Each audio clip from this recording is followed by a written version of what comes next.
Hello and welcome to my video. Today I'm going to be talking about the State of the Union's media and its effects on the State of the Union. A little bit about me before we get started. I'm a university student studying data science and economics, and I want to stress that I'm not an expert on either of those subjects. I will just be looking at our topic today through those lenses. To assess the State of the Union currently, I think it's best to look at the problems that society currently faces, and this will be in my opinion. The three problems I decided to cover in this video are income and wealth inequality, political polarization, and the spread of misinformation, and specifically the lack of unbiased information in media nowadays. I chose to break this video into two chapters, the first being the economy and specifically wealth and income inequality, and the second chapter being media and polarization. I will also be kind of interspersing some video clips that I feel explain my points better than I can and quicker than I can, and those might be a little bit on the longer side, so excuse me for that, but I think they're very valuable.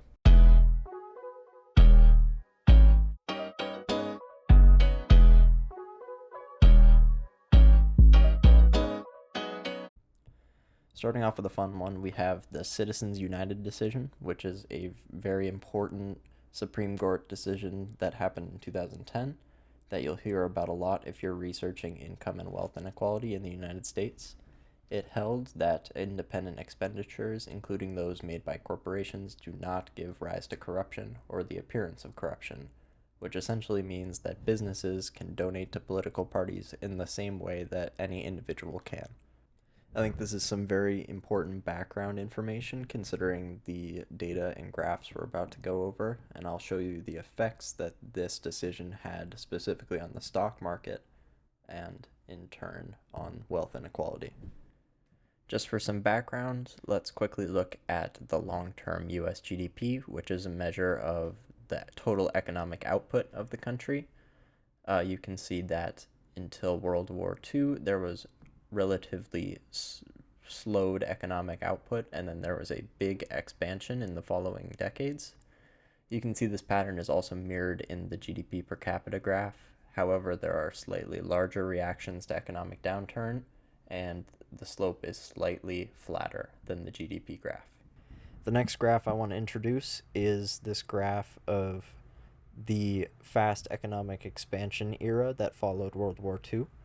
A lot of economists refer to this era as the golden age of capitalism, and they call it this because factory workers were experiencing hourly wages that tracked their productivity, meaning that if they were more productive as a factory, their wages would rise.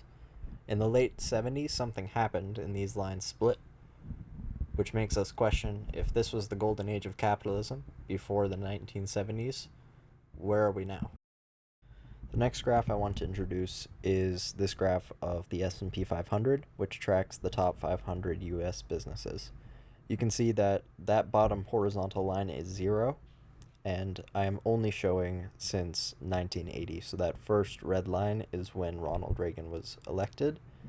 The colored bars under each portion of the graph indicates who was in power, Democrat or Republican, during that time.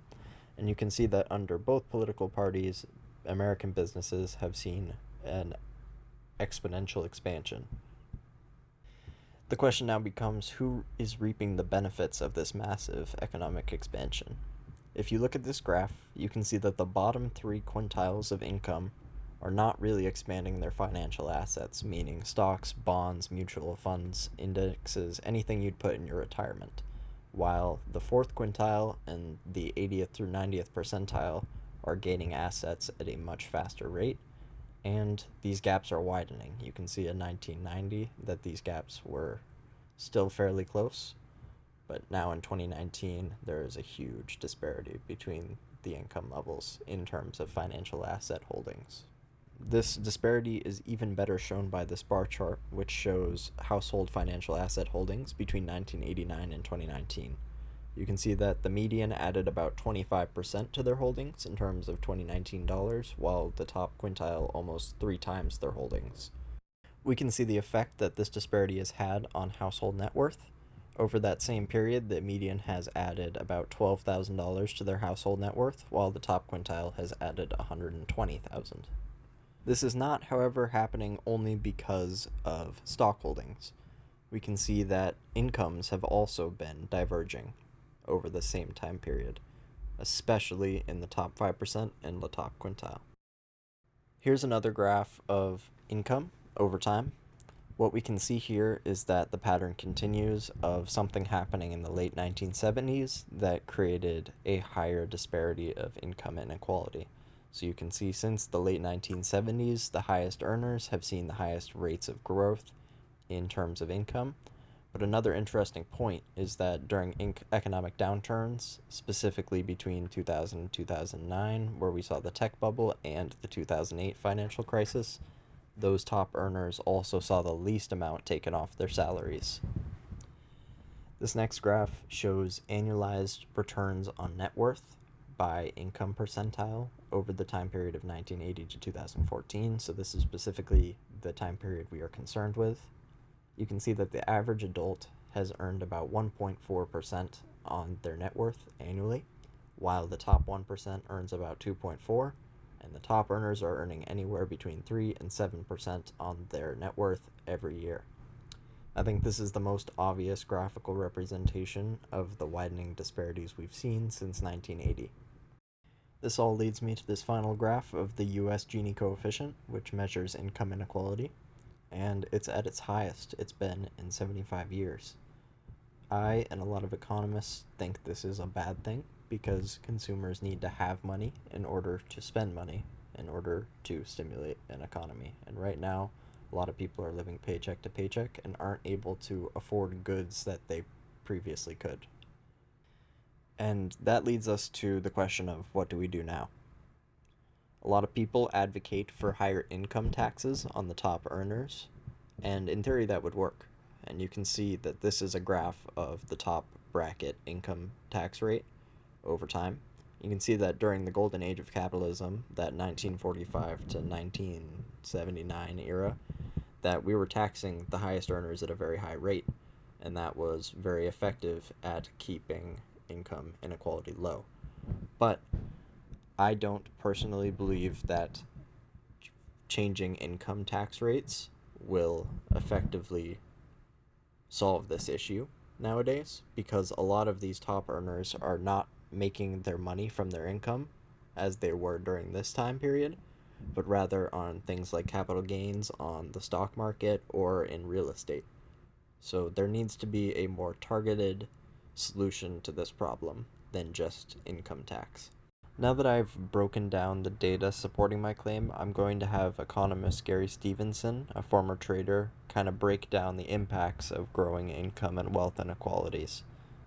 This is one of those longer clips, so I apologize in advance, but I think this one is really worthwhile in terms of providing context for my claims going forward.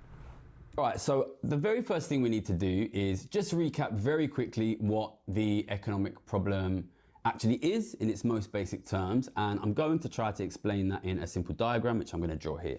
Okay, so we've got these four groups in society. We've got the working class, we've got the middle class, we've got the government, and we've got the rich. Now, for most of history and in most of the world today, pretty much all of the wealth in society, the land, the property, the natural resources, the businesses, are owned by the rich. But for a period of time after the Second World War, we had a situation where basically all of these groups held a decent amount of wealth. So in my parents' generation, it was normal for even working class families to have a pension and own their own property, for example. So we had a period where all of these groups had a decent amount of wealth. But the rich had more, and especially after their taxes were cut in the 80s, they started to accumulate more and more. And that meant that when other groups in society wanted to access this wealth, wanted to use this wealth, wanted to use housing, property, natural resources, buildings, they had to pay rents, profits, dividends to the rich. And wealth started to flow away from these other groups and towards the rich. And these flows really started to increase, especially during the 2008 crisis and during the COVID crisis. And it led to a situation where really there was very large-scale transfer of wealth, and that is still ongoing. And the end result was that the working class lost pretty much all their wealth and got into a bit of debt as well. The government is now massively in negative wealth, so they've only got debt. And the middle class, they kept some of their wealth, but not so much. And the wealth of the rich just got bigger and bigger and bigger and bigger, especially during COVID. What this meant was, because these groups of society, who traditionally are the big spenders in terms of proportion of their wealth, were losing their wealth, spending fell, wages fell, and because these guys have much more wealth now and these guys have less, these transfer payments which you have to make to use wealth, access resources, went up because you've got less resources now, they've got more, so you need to pay to use a greater amount of resources. So these flows increased, and now we're in a situation where basically these groups are basically wiped out. The working class has basically nothing left. These guys already live in increasingly desperate poverty. The government is like totally bankrupted. They're out. And the middle class has just this little bit left which they're hanging on to, but it's gradually being sucked out, and before long they will be gone too. And then you end up in this situation where basically the rich own everything, you have no middle class, nobody else owns anything, and an economy like that looks like Nigeria, looks like India, looks like Brazil, and basically you have very broad poverty. If you want to fix this, you need to get wealth flowing back in the other direction. And there are different ways to do this. In theory, you can do it without taxes, and if you are interested in non-tax solutions for getting ordinary families their wealth back, we have a video called The Wealth Time Limit, which I did years ago. But realistically, I think your only realistic hope of getting the wealth back in the working class, back in the middle class, getting wealth to flow away from the rich, is, to quote the Dutch historian Rutger Bregman, taxes, taxes, taxes. I do really think this is the only way. I know it's difficult because the rich will oppose it, but I think unless we can get much higher levels of tax on the rich, I don't think there is any way we can get that wealth back to working class and middle class families. So now I've laid out to you what I believe is a very important problem that faces the United States nowadays, and this is all with publicly available data from the Fed and the Census Bureau, etc. But we very, very rarely hear about these issues in mainstream media, in politics, in news. And in this next section of the video, I want to kind of explore why that is the case.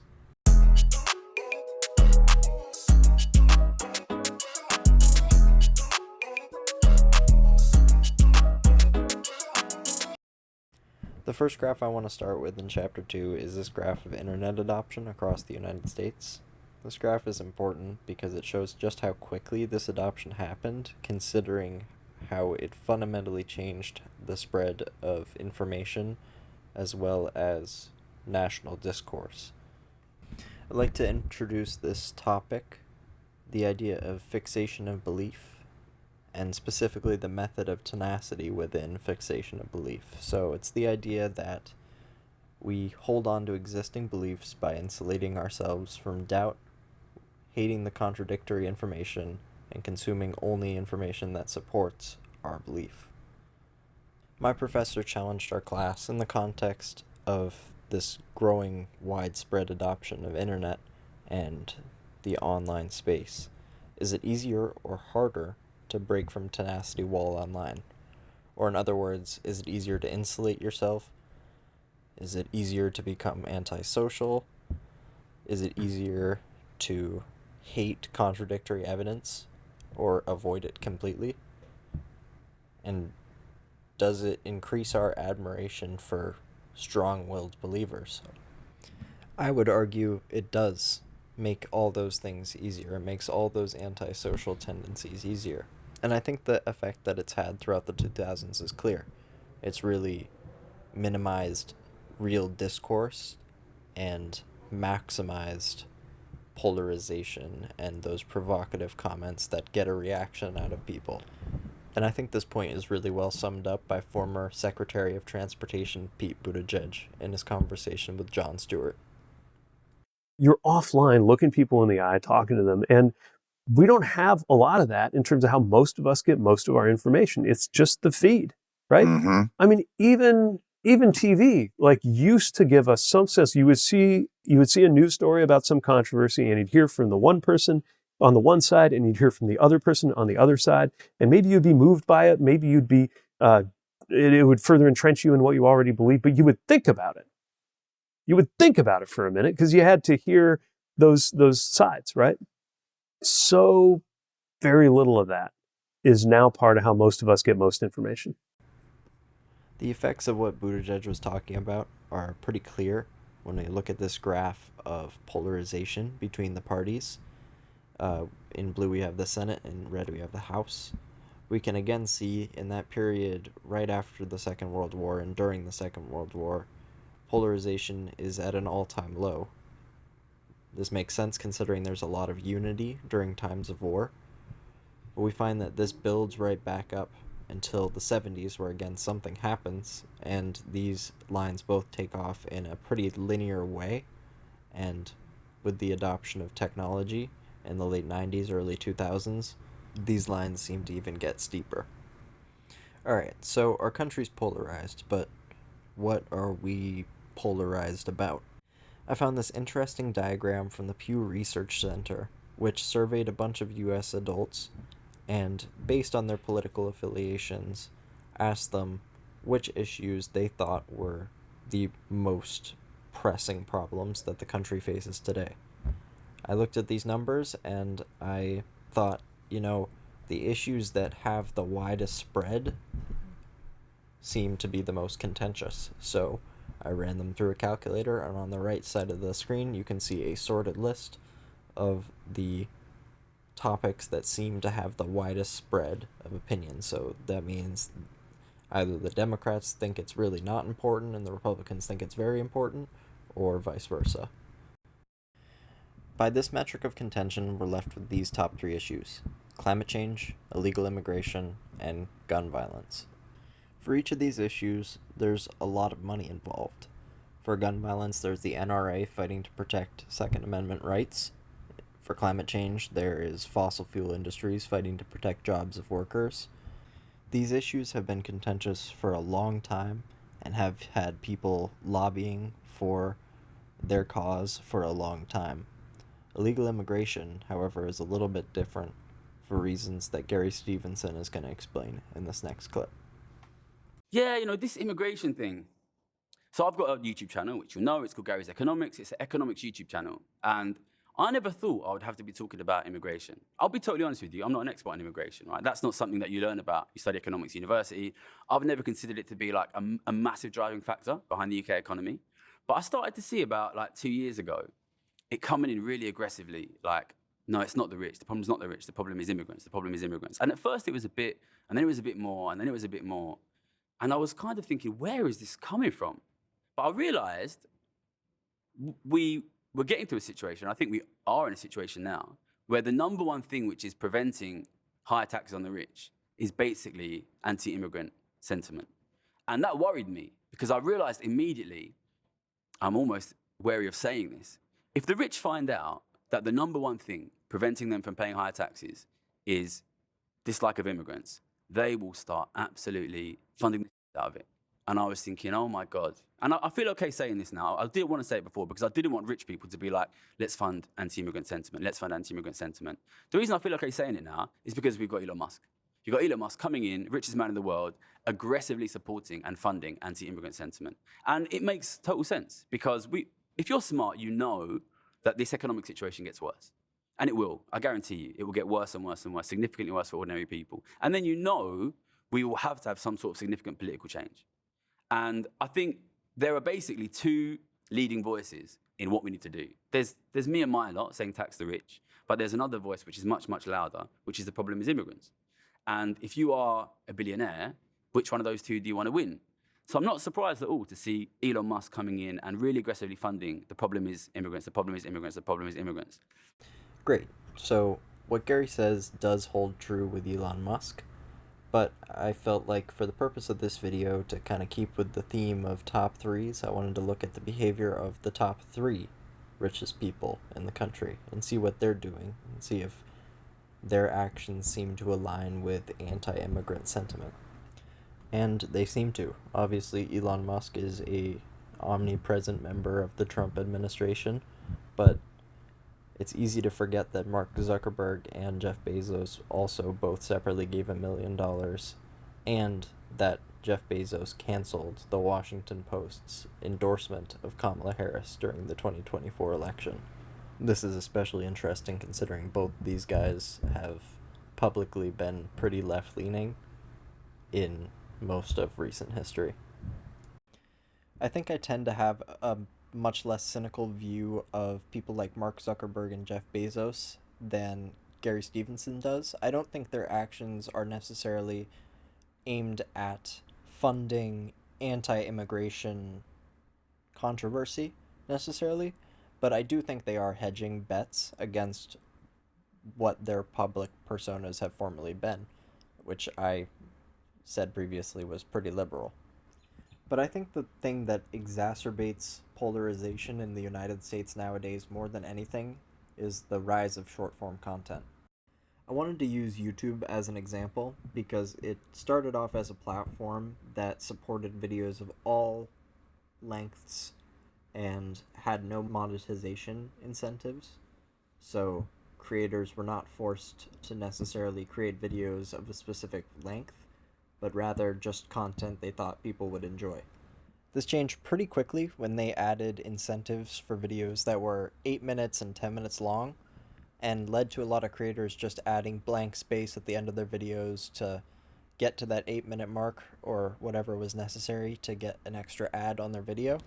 And when YouTube saw the success of TikTok and Instagram and other short form content mills, they essentially adapted their system to accommodate for short form content. They added in YouTube Shorts. I'm going to briefly explain to you the monetization system around YouTube Shorts because it models pretty well what Instagram and other platforms are doing. Essentially, creators make short form content and put it on the feed, and interspersed between each of these posts, you'll see an ad, and that ad goes to a shared revenue bucket that YouTube will distribute to creators based on how many views their shorts get. The first drop out of this bucket, however, goes to paying for licensing and all that pop music that you hear on Reels nowadays.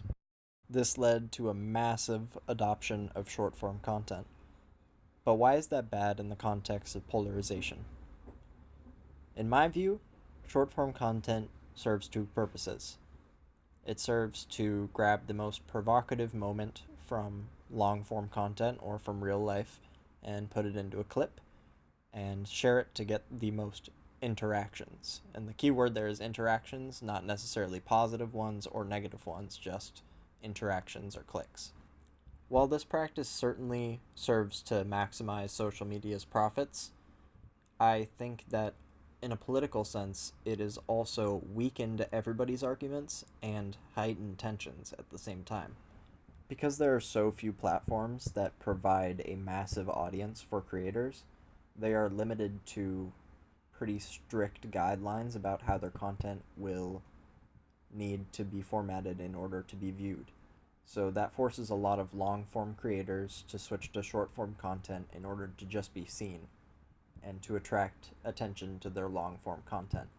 And what they'll do is they'll end up condensing their arguments or condensing their content in a way that is often less meaningful than their long-form content. And that is the only impression many people will get of that person. So it ends up being a pretty bad thing for people who started off making long-form content, but it ends up being a very, very good thing for very controversial topics that get a lot of interactions, and also for certain people that are very controversial and draw a lot of attention, whether it be good or bad. And this makes complete sense. If you look at platforms like X with lax guidelines, you see hateful things that often draw a reaction drift to the top because they truly are the things that draw the most attention. And the people who benefit most from this type of system are people who speak in very polarizing and very quick ways. Two people that come to mind off the top of my head are Andrew Tate and Donald Trump. If you listen to them in long form content, a lot of their arguments become a lot less clear. But when they're put in a clip, suddenly they're able to get a lot more traction, and there are a lot more people who just take what they heard and run with it. And like 'em or hate 'em, this got them a lot of attention. And when there's a lot of clips of someone online saying just about anything, a lot of people can align themselves with just nitpicked little segments of speech that a person has put out publicly. And we too often take these little nitpicked segments and build a much more complete picture of the person we're watching than we ought to. I could go on for a long time about how polarizing short form content is, but the bottom line is that it's here to stay, and now the media outlets that control it, which is very few in the present moment, have an enormous responsibility to make sure what the public sees is not harming us.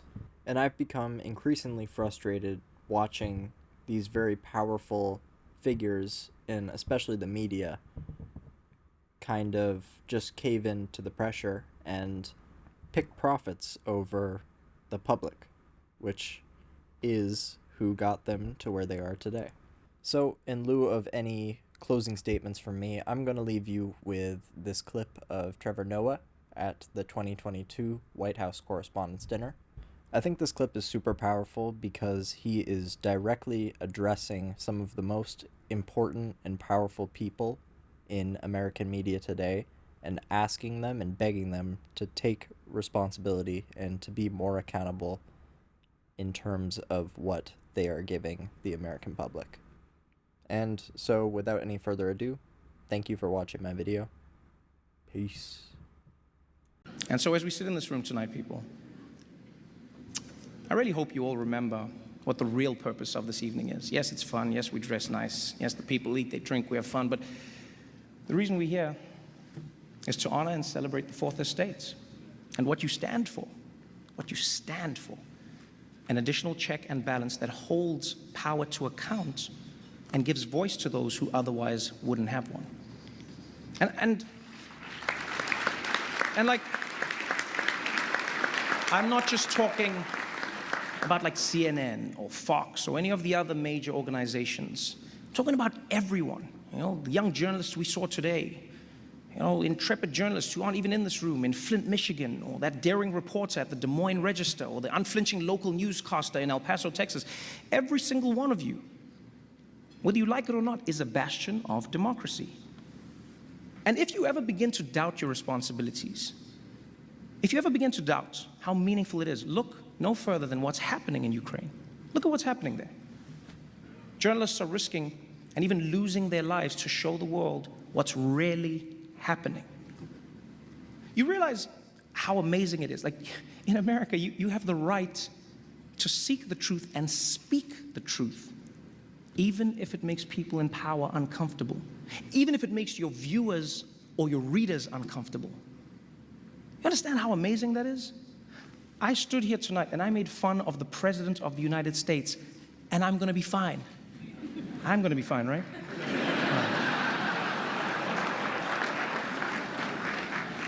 Do you really understand what a blessing it is? Maybe it's happened for so long that it might slip your mind. It's a blessing. In fact, here, ask yourself this question.